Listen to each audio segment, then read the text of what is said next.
Being a woman in India I think this is maybe one of the good times to be a woman, but it's also still very hard.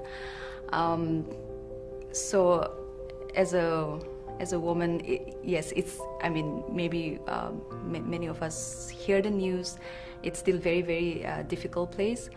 Also, being a woman in the church, it's like I said, it's much better than before, but it's also still, there's also a huge, let's say, a huge glass ceiling. There are certain things that you can't do. But I think being in a seminary gives you a little bit more freedom, because people are okay with women teaching them.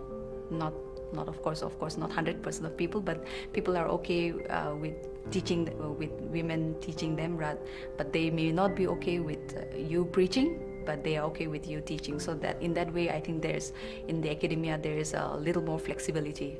So that's a good place to be for a woman. But in the church area, I think there are very few women who are pastors of the church. In my experience, I just know of one woman who was a pastor of a church. Usually, their women's ministry would be limited to being a pastor for the women, pastor for the children maybe, or for the youth, but you can't be the pastor of the overall church. So that's what I have seen till now, as far as my experience is concerned. And of course, there are many denominations and churches that don't allow women to be ordained, and so that's another issue.